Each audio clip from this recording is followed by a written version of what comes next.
ये बात है क्लास 9 का, जब हम लोग क्रिकेट मैच खेला करते थे और खूब खेला करते थे।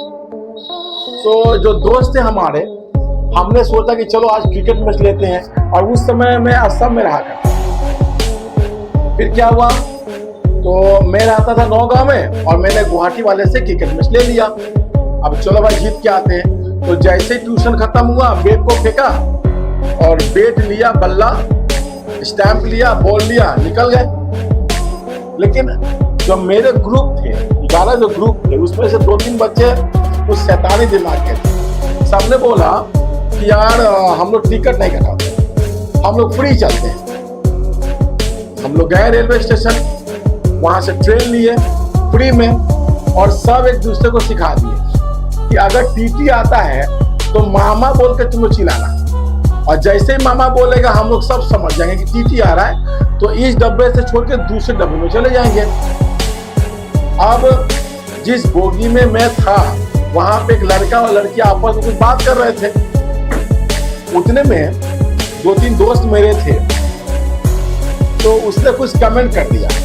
और क्या कमेंट किया कि भाग पाबी जात ब्याह न करबी ताक, ब्याह करबी ताक दुने भाग पाए तुम्हारे। इसका मतलब जो है आपको 10 के बाद में बताऊंगा, है ना। अब उसको गुस्सा आ गया लड़का को। फिर लड़का तो बर्दाश्त किया कि देखा भाई इन लोग का ग्रुप ज्यादा है, 11 बच्चे हैं, 11 मतलब लड़के हैं, थोड़ा बर्दाश्त किया। इतने में और एक दोस्त था, वो मूंगफली खा के उस लड़के के पास फेंक रहा था। अब लड़का को बर्दाश्त नहीं हुआ, वो आया झगड़ा करने के लिए। अब वो अकेला और हम लोग 11। फिर भी वो लड़का बहुत हिम्मत किया, क्योंकि लड़की साथ में थी। होता ना मैं हीरो हूँ ऐसा करके, है ना। वो हीरो अब देखते होंगे फिल्म में, अकेला आया, बाइक को घुमाया, 2-4 घुसा मारा, गिर गया।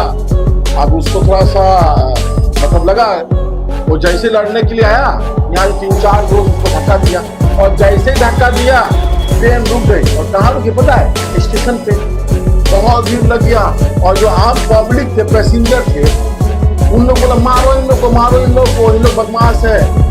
अब पुलिस आ गया, तो एक भागा बाथरूम की तरफ, एक भागा पीछे, एक कोई और डब्बा में, है ना। लेकिन मुझे समझ में नहीं आया, और मैं और 3 और लड़के थे, जिसको पुलिस ने पकड़ लिया। उसके बाद क्या हुआ कि हम तीनों में से एक लड़का को हथकड़ी लगा दिया। मतलब यहाँ पे था, उसका कहीं से आ रहा था, और हथकड़ी लेके ना वो ट्रेन का जो खिड़की होता है उसके हाथ में लिया, और लेने के बाद में उसको लगा दिया खिड़की में। और जो ट्रेन स्टार्ट नहीं था, लेकिन लग रहा था कि मतलब ट्रेन अब चल जाएगा, अब चल जाएगा। अब लड़का लगा, मतलब जो मेरे दोस्त था, गंदा गंदा गाली देने के लिए पुलिस वाले को कि खोल दो खोल दो। अब पुलिस वाला खोल रहा है और ट्रेन स्टार्ट है। मुझे नहीं पता कौन सा मतलब ब्रिटिश जमाने का ये होगा, है ना। क्या कहते, हथकड़ी खुल नहीं रहा। फिर बोला ए भैया प्लीज मुझे खोल दो। पुलिस वाले को मैं दोबारा जो है बदमाशी नहीं करूंगा। खोला, ट्रेन की स्टार्ट होने वाला था। अचानक से पता नहीं कहां से इतना पुलिस आ गया कि मेरे जितने भी दोस्त थे सब और पकड़ने के बाद में जैसे ही ट्रेन स्टार्ट हुआ, खुल गया। बोले बाप रे बाप, मेरा सांस में सांस आया। मतलब एक क्लास में क्या हुआ, हथकड़ी खुल गया।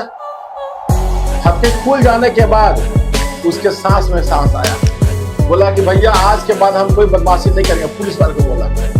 अब पुलिस वाले क्या हुआ, हम लोग को उतार लिया स्टेशन पे, और स्टेशन में उतारने के बाद बोला कि चलो, तो होता है ना रेलवे स्टेशन के पास जहाँ पुलिस चौकी होता है, वहां ले गया, और घुटनों के बल हम लोग को बैठा दिया, है ना। और बोला अच्छा तुम ही लोग हो ना जो बैंक लूटे थे। अब दिल धक धक करना शुरू कर दिया, रे भाई हमने तो आज तक कोई बैंक नहीं लूटा। नहीं, परसों जो बैंक लूटे थे तुम ही लोग गिरोह था। अब बेचारा बताओ, क्लास 9 का स्टूडेंट, है ना, और पुलिस द्वारा कहा जा रहा है कि हम लोग बैंक लूटे थे। तो एक आया पुलिस वाला, बोला ठीक है नाम बताओ। सबने अपना अपना नाम गलत बताया। जितने थे सबने रियल में अपना अपना नाम बताया गलत। बाद बोला इधर आओ, आपका नाम, आपके डैड का नाम बताओ। सबने अपने पापा का नाम ही जो है खुद गलत बताया। ठीक है। ऐसे करते करते मतलब 3-4 घंटे निकल गए। फिर एक पेटला पुलिस आया, ये मोटा मतलब डंडा लेके। वो डंडा को देख के तो हम लोग को बहुत डर लग रहा था। उसके बाद वो जो रसीद था उसमें लिखा हुआ था तो पापा का नाम, ये तो नाम तो ठीक बोला। अब बाद में वो पुलिस वाला बोलता है बाप का नाम बताओ। भाई जो मैंने बाप का नाम बताया था सब भूल गया और सब एक दूसरे पूछ रहे थे मेरा बाप का नाम क्या है। अब आप बोलो, अरे बाप तुम्हारा नाम मेरे को कैसे याद रहेगा? तो पुलिस वाला पूछ रहा है और पापा का नाम बोलो। अब पापा का नाम मतलब हम लोग भूल ही गए कि क्या बोले थे, है ना। तो एक तो खुद का नाम भी याद नहीं था क्योंकि हमने फर्जी नाम बताया था 3-4 घंटा पहले।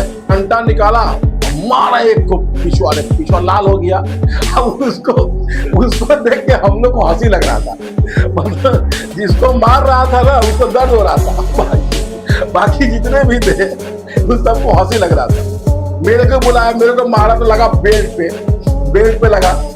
सबको मारा, 2-2 स्टिक मारा और शाम हो गया। और मॉम डैड मतलब हमें फोन नहीं किए।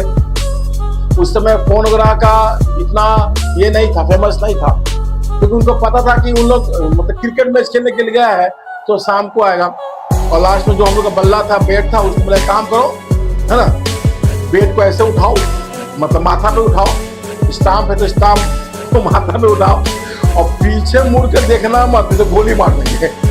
मतलब हम लोग को छोड़ दिया। वो शाम तक बताने के बाद में हम लोग को छोड़ दिया, बोला पीछे मुड़ के देखना मत, नहीं तो गोली मार देंगे। और ये बोला कि अभी तुम कहाँ जाएगा? बोला सर नौगांव जाएंगे, मतलब असम में एक जगह है नौगांव, ठीक है, तो वहां पे जाना और अपना रिपोर्ट लिखवा देना। मतलब उन्होंने हमको डराया था, उस समय हमको नहीं मालूम था कि डरा रहा है। फिर हम लोग आधे रास्ते सोचते आ रहे भाई वहां जाके रिपोर्ट लिखाएंगे, असली दिखाना पड़ेगा, है ना। फिर ट्रेन में चढ़े, जो ट्रेन में चढ़े बाबू तो इस बार भी विदाउट टिकट। इतना मार खाए हुए थे कि पिछुआ लाल था, चुपचाप बैठे हुए थे और ये डिसाइड किए थे कि मतलब कोई भी आएगा हम टोके टाकेंगे नहीं, चुपचाप बैठे हुए थे। अचानक से मामा टपक गए। मामा मतलब अरे टीटी। अब उसने बोला टिकट दिखाओ। बताओ इतना मार खाया हुआ। मैंने बोला भैया अभी तो मार खा के आए हैं और जेल से ही आए हैं। वो तो नहीं, तुमको दोबारा जेल चलना पड़ेगा। सारा आदमी जो तो पैर पकड़ लिया कि भैया माफ करो, अब दोबारा हम ऐसा काम नहीं करेंगे। वो टीटी इतना बदमाश था कि सबके पॉकेट में हाथ डाला। किसी का निकला 2 रुपया, किसी का निकला 5 रुपया, किसी का 10 रुपया। ये वो जो कप्तान था, है ना, उससे निकला 50 रुपया और सारा पॉकेट भर लिया। अब बोलता ठीक अब जाओ। उसके बाद करीब 7 दिन तक जब भी पुलिस आती थी ना, हम लोग छुप जाते थे स्कूल में। ऐसा लगता था कि हम लोग एंट्री नहीं करा है तो पुलिस हम लोग को पकड़ने के लिए आ रही है। तो बुरा काम का नतीजा बुरा होता है, ठीक है। बुरा काम करोगे तो हमेशा आपको डर लगा रहेगा, अच्छा काम करोगे तो कभी आपको डर नहीं लगेगा। देखो रिक्शा वाला, ठेला वाला, मतलब उसको कोई टेंशन नहीं, आराम से सोते रहता है। लेकिन एक चोर है, डकैत है, अगर 5 स्टार होटल में सोया हुआ है, पुलिस की गाड़ी कहीं उठ के जाएगा, अरे क्या हो रहा है, कहीं हमको पकड़ने के लिए नहीं आ रहा है। तो बुरा काम का पूरा नतीजा होता है।